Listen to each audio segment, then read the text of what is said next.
नमस्कार, अश्विनी अन्नपूर्णा किचनमध्ये तुम्हा सर्वांचे मी पुन्हा एकदा मनपूर्वक स्वागत करत आहे। मस्त अशी आंब्यांच्या सीझनला सुरुवात झालेली आहे आणि आंब्यांपासून वेगवेगळ्या प्रकारचे पदार्थ आपण हे बनवतच असतो।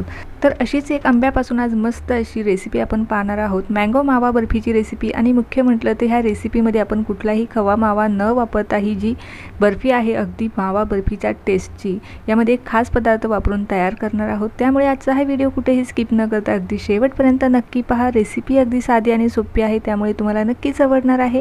आणि अशा पद्धतीने जर तुम्ही ही बर्फी बनवली तर अगदी बर्फीचा एकही तुकडा शिल्लक राहणार नाही, एवढी टेस्टी ही बर्फी बनणार आहे।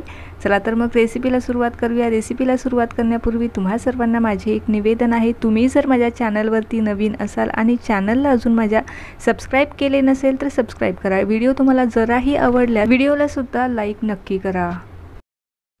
बर्फीसाठी सर्वात अगोदर आपल्याला लागणार आहे एक ओला नारळ। ओला नारळ फोडून त्याच्या पाठीकडचा जो काळपट भाग आहे तो मी सुरीने काढून घेतलेला आहे, जेणेकरून आपली जी बर्फी आहे ही काळपट रंगाची होणार नाही।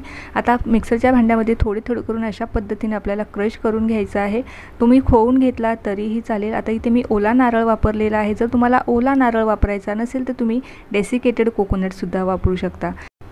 तर हा जो ओल्या नारळाचा जो किस आहे तो बरोबर ज्या वाटीमध्ये आमरस आहे त्या वाटीने बरोबर 3 वाट्या भरलेल्या होत्या। तर 3 वाट्यांसाठी मी इथे एक आंब्याचा गर घेतलेला आहे, म्हणजे 1 वाटीभर आपल्याला हा गर लागणार आहे। तर 3 वाटी ओल्या नारळाचा जो किस आहे तो आणि 1 वाटी आमरस असे हे प्रमाण मी इथे घेतलेलं आहे। आता पुढील प्रोसेसला सुरुवात करूया। तर इथे एक नॉनस्टिक पॅन घेतलेला आहे। त्या नॉनस्टिक पॅनमध्ये मी बरोबर जो पोहे खाण्याचा चमचा आहे त्याने मोजून 2 चमचे साजूक तूप घेतलेला आहे। आता तूप छान मेल्ट झालं की लगेचच आपल्याला यावरती जो नारळाचा जो चव आहे तो आपल्याला छान काही मिनिटासाठी परतवून घ्यायचा आहे। हलकासा हा ड्राय करायचा आहे, पूर्णपणे आपल्याला याचा रंग चेंज करायचा नाही। तर फक्त त्यातला जो कच्चेपणाचा वास आहे आणि त्यामध्ये जे काही पाण्याचं प्रमाण आहे हे थोड्याफार प्रमाणामध्ये कमी झालं पाहिजे, अशा पद्धतीने आपल्याला हे थोडंसं भाजून घ्यायचं आहे। तर आता इथे 1 ते 1.5 मिनिटं झालेलं आहे, हलकंसं ड्रायसुद्धा झालेलं आहे। यातच मी आता पाववाटीवर एवढी साखर टाकत आहे। आता साखरेऐवजी तुम्हाला गूळ वापरायचा असेल तर गूळही वापरू शकता, परंतु गुळामुळे आपल्या ज्या वड्या आहे या जास्त डार्क रंगावर येतील, तर त्यासाठी इथे मी साखर वापरलेली आहे। आता इथे मी पाववाटी साखर घातलेली होती। आता सेम त्याच वाटीने बरोबर आपल्याला 1 वाटी दूध, जे दूध आहे त्यातली जी साय आहे ती सुद्धा यामध्ये वापरलेली आहे। आता या दुधामध्ये आपल्याला हे जे नारळ आहे हे छान असं शिजवून घ्यायचं आहे। तर साधारणतः गॅस आपल्याला मध्यमच ठेवायची आहे आणि सतत आपल्याला स्पॅच्युलाच्या मदतीने हे छान मिक्स करत राहायचं आहे, जेणेकरून आपलं जे मिश्रण आहे हे तळाशी लागणार नाही। दुधाचं जे क्वांटिटी आहे ही थोड्याफार प्रमाणात कमी झाली की लगेचच आपण यामध्ये खास पदार्थ वापरणार आहोत, ज्यामुळे आपल्या बर्फीला मस्त अशी मावा बर्फीची टेस्ट येणार आहे। तो म्हणजे इथे मी वापरलेले आहे पेढे। तर इथे मी कंदी पेढे घेतलेले आहे, कुठलेही पेढे तुम्ही वापरू शकता। तर 2 पेढे यामध्ये घालणार आहे, त्यामुळे आपली जी बर्फी आहे अगदी मावा बर्फीच्या टेस्टची तयार होणार आहे। तर तुम्हाला इथे खवा किंवा मावा वापरायचा असेल तर तो देखील वापरू शकता, किंवा तुम्हाला यामध्ये जर ह्या दोघांपैकी काहीही वापरायचं नसेल तर तुम्ही पाव वाटी आपल्याला यात जी मिल्क पावडर असते ती वापरू शकता। त्यानेही आपली जी बर्फी आहे ही मस्त अशी मावा बर्फीच्या टेस्टची तयार होती।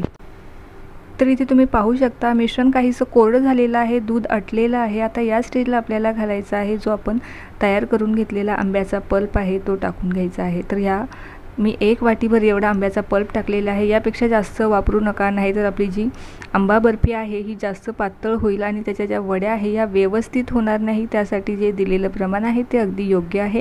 तर यापेक्षा जास्त आंब्याचा गर वापरू नका। तर आता हे सुद्धा आपल्याला छान मिश्रण शिजवून घ्यायचं आहे। आता हे जे मिश्रण आहे हे जास्त पातळसर आहे, तर याला आपल्याला थोडंसं कोरडं करून घ्यायचं आहे। तर सुरुवातीपासून आत्तापर्यंत बरोबर मला 7 ते 8 मिनिटं एवढे हे मिश्रण शिजण्यासाठी वेळ लागलेला आहे। तर या ठिकाणी तुम्ही पाहू शकता आपलं जे शिजलेलं मिश्रण आहे त्याचा रंग अगदी मस्त आलेला आहे।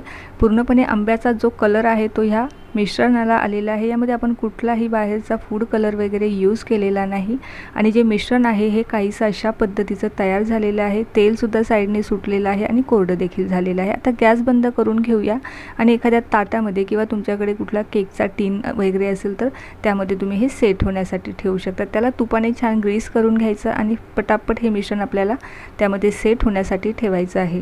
तर स्पॅच्युलाच्या मदतीने व्यवस्थित आपण पसरवून घेऊया, कारण गरम असल्यामुळे आपल्याला हे हाताने पसरवता येणार नाही किंवा वाटीच्या मदतीने तुम्ही हे पसरवून घेऊ शकता। आता हलकंसं कोमट होऊ द्यायचं। हलकंसं कोमट झालं की लगेचच आपल्याला याच्या वड्या पाडायच्या आहे, कारण हे जे मिश्रण आहे हे पूर्णपणे जर थंड झालं तर त्याच्या अजिबात वड्या पाडता येणार नाही। त्यामुळे मिश्रण हलकंसं कोमट असतानाच त्याला सुरीच्या मदतीने अशा पद्धतीने वड्या पाडून घ्यायचा आहे। तर इथे मी थोडंसं डेकोरेट करणार आहे।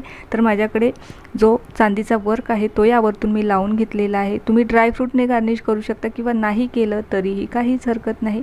सर्व मी आता हा जो चांदीचा वर्क आहे यावरती लावून घेतलेला आहे। आता ह्या वड्या आपल्याला 2 तासासाठी फ्रीजमध्ये सेट होण्यासाठी ठेवायच्या आहे। फ्रीजरमध्ये नाही तर आपल्याला फ्रीजमध्ये सेट होण्यासाठी ठेवायचे आहे, कारण फ्रीजरमध्ये जर सेट होण्यासाठी ठेवला तर त्यावरती बरेचसे आईस क्रिस्टल जमा होतील आणि याला पाणीसुद्धा सुटेल। तर आता मस्त अशा 2 तासानंतर आपल्या ज्या वड्या आहेत त्या मी काढून घेतलेल्या आहे। आता त्या डिमोल्ड करून दाखवते।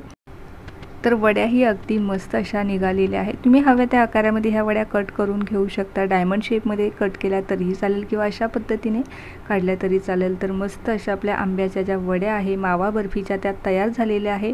त्यामध्ये कुठलाही मावा खवा न वापरता आपण ह्या तयार केलेल्या आहे। तर एकदा जरूर ह्या पद्धतीने वड्या जरूर ट्राय करून पहा, घरच्यांना सुद्धा नक्कीच आवडणार आहे आणि टेस्टसुद्धा अगदी मावा बर्फीची जशी टेस्ट असते अगदी त्याच चवीच्या ह्या वड्या तयार होतात। तर रंगही अगदी छान आलेला आहे। कुठलाही आपण यामध्ये रंग वापरलेला नाही किंवा प्रिझर्वेटिव्हसुद्धा वापरलेलं नाही। मस्त अशा नॅचरल पद्धतीच्या ह्या मँगो बर्फीच्या वड्या आहे। तर ह्या वड्या बनवून तुम्ही फ्रीजमध्ये जर ठेवल्या तर 15 ते 20 दिवस आरामात टिकतात आणि फ्रीजच्या बाहेर जर ठेवलं तर 4 ते 5 दिवसात या आपल्याला संपवायच्या असतात, कारण ह्यामध्ये आपण दूध आणि ओलं नारळ वापरल्यामुळे ह्या वड्या जास्त दिवस फ्रीजच्या बाहेर टिकत नाहीत। तर एकदा तरी ह्या पद्धतीने वड्या जरूर घरी ट्राय करून पहा आणि कशा झाल्या त्या मला कमेंट बॉक्समध्ये कळवायला अजिबात विसरू नका। रेसिपी जर आवडली असेल तर रेसिपीला नक्की लाईक करा। चॅनलवर जर नवीन असाल आणि चॅनलला सबस्क्राईब केले नसेल तर चॅनललासुद्धा सबस्क्राईब करा। तर पुन्हा भेटूया अशाच काही नवीन रेसिपीसोबत। तोपर्यंत धन्यवाद।